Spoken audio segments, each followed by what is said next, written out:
Yeah. You're in here too? I'm not. Really? Yep. I back out, join your squad. I don't get in, and you guys get in. Join session Or progress. Yeah, join Dude, session progress. can't. There's not a lot of people. Dude, it's What is going on, you guys? Spanking Guru back. Battlefield 3, baby. I'm trying to stay in a good mood right now. I just did this video before full commentary, and for some reason my mic was fucking up, so I have to do this all over again. But it's all good, man. The commentary was only perfect. But I guess we'll do this all over again. I've just finished up a session of Battlefield 3, playing some of that shit, and I am really, really happy that I am playing this game instead of those other ones. I guess you can say that I'm a bit of a method commentator when it comes to doing commentary, so coming off like a good game session, so I'm excited. I haven't seen this gameplay in a long time. I was just a young buck at this, just unlocked my M416. Now I got the holo on it, silencer, foregrip, IRA, just everything on it. But you guys are here for the title, hopefully. If it's just for my sexy voice, you get double bonus points and give yourself a cookie, sir. But the new map pack that's coming out for Battlefield 3, which is why you see it on the screen right now. The map pack is called Back to Karkland, excuse me, sorry about that. Had a long day. But for those of you guys that are vets of the Battlefield series in general, you will recognize some of the maps as Battlefield 2 maps, which, I mean, it'll give you that automatic jump where I wasn't really into video games when Battlefield 2 was out, and it was the main game. I'm sure there's still some people playing it. And yet, the whole consensus is that, you know, you guys are gonna have the upper edge right now, which is, you know, a good thing for you guys. It's rewarding the true Battlefield fans by like knowing secret spots and stuff like that. So, but let's get into the details. They basically just took the maps, like a set of maps from there, and what they end up doing is they having to you know, they have to kind of make them modern by, you know, adding destruction to them, because I guess in Battlefield 2 there wasn't any destruction. And this game, I mean, it's on a different engine, which means it requires a whole lot of things. It's not just porting it from, you know, the next thing, which is absolutely great by them. One thing that is great about this is free if you pre-ordered the game. For those of you guys that did, it's kind of like a rebate, like, hey, you purchased our game, so you also get the game, you get the guns, you get the maps, and yet you get more stuff, so here that is. But it's done a little differently. If you're a fan of the Call of Duty series, you realize that, you know, Xbox generally gets games like a week earlier, a month earlier, even when it came to Black Ops. And now, what is it? The tides have turned. PS3 gets 1 week before, so all you guys that are on the PS3 that watch this, good luck to you guys. I'm really happy for you guys that you guys got the maps. Bastards. No, I'm joking. But you guys get it December 6th, which is this very beautiful day. Hopefully I do not have to do this commentary more times, or else it'll be doing this commentary on December 7th. But yet, we have another announcement 1 week later, December 13th. It comes out for the Xbox and the PC. A little known fact about December 13th, my birthday, which hopefully I'll be doing a commentary over it of some sorts, maybe not. We'll see, I don't know, I may post like 69 videos that one day, because I also have the day off from school, so I'll just be really active that day. Just watch for sub box rapage. Not only do you get the maps and, you know, them rebuilt on the new engine, which, you know, the maps include Strike at Karkand, Wake, Karkland, sorry, Wake Island, Gulf of Oman. You guys know this. If you guys know this, I'm also doing this for like maybe some of the people that don't look at blogs and stuff like that want somebody telling them the information instead of having to read it. So thanks to you guys for for tuning in. But not only maps, baby, there's more. There's vehicles. Vehicles include like a fighter jet and like 2 other like Jeep vehicles that help you with flanking and stuff like that. You got weapons. Yes, new weapons that are included into this game. And if I look at my watch right now, I'll be saying them all. Just is boring part of the game. So let's see here. MP5, PP19, L85A2, FAMAS, Type 88, L96, Jackhammer. And by the way, I think that's going to be my first gameplay, some Jackhammer gameplay, because that gun sounds fucking awesome. Let's see here, we got the MG36, Type 95, and Type 97.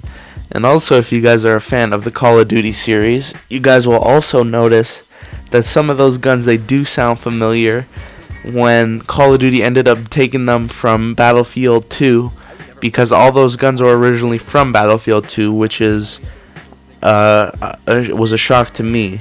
But yeah, one thing I definitely want to talk about is, and I don't think is too much of a problem, but it's still worth mentioning, DICE does a great job in weapon balancing. If a gun is more powerful, like you can tell, like the UMP is a little bit more powerful of a like an all kit weapon. So what do they end up doing?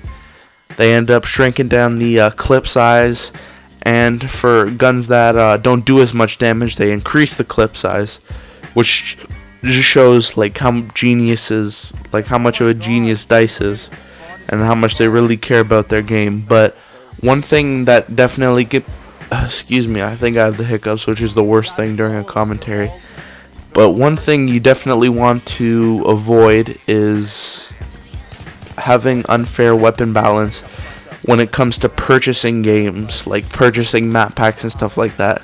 Because if you guys notice, like what'll end up happening is, I'm sure it'll give them better sales if like there's an OP gun in the map, but definitely you don't want to have the core group of players that aren't buying the map pack facing off against people with the map pack and just making it completely unfair. That'll just ruin the experience. Although, even though I would probably use the cheap ass weapon just because it would be fun, laughing at them, and we wouldn't know how it would work. Like, would you be able to pick up that gun if you didn't purchase it and stuff like that? So yeah, hopefully they don't introduce like weapons that are overpowered that you only get through purchase. But I have no problem with DICE. Like they do a great job. They're a reason why they're so successful at their job. Now this is the first time I've ever been a part of something like this. It was also, I've never seen a map pack with guns, like added guns, except for like the home front shotgun. But also a game mode. Yes, a game mode. The game mode is called Conquest Assault. For those of you Battlefield 3 fans, you guys obviously have heard of Conquest. Huge map, 3 points. You got to try to trap people in one. It's kind of spawn trappy a little bit on some maps, and it's a great game mode. You got your tanks, you got your wide open things. I'm playing Rush right now. But anyways, they actually put a spin on the whole Conquest. I guess this is the assault part. And they honestly should have just called it like Conquest Rush.